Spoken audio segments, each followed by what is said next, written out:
husband doesn't generate dates, it's because dates aren't important to him. Hey, welcome to Know What. Today I want to talk about a sneaky manipulation tactic that's way more common than you think. It's the laugh that silences. You might recognize it. Someone says something wild, suspicious, or just plain untrue. And then, right as the words land, they let out a laugh. It sounds casual, like, come on, it's so obvious, why would you even question it? But here's the trick. That laugh isn't just about humor, it creates a social force field. Suddenly, if you challenge what was said, you risk looking like the one who doesn't get the joke, or worse, like you're uptight, gullible, or just the odd one out. Most people just let it slide. The critical questions never get asked. Let's break down how this works. It's part of a family called coercive persuasion techniques, and it usually shows up in three ways. First, there's social proof and conformity. Nobody wants to be the only skeptic in the room. Then there's dismissive humor, turning real concerns into a punchline.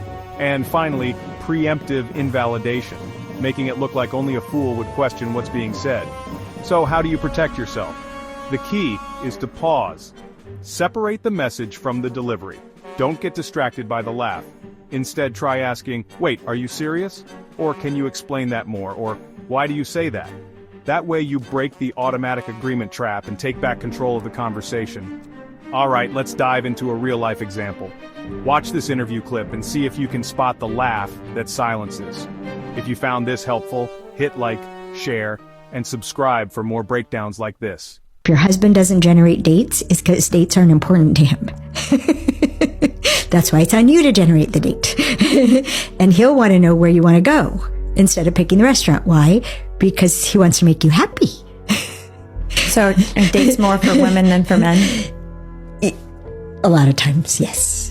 And then, but if we look to see whatever's important to us, if I'm asking you to be accountable for something that's important to me, and I ask you what you need, I'm hoping what you need from me is going to be the initiation of the whole process.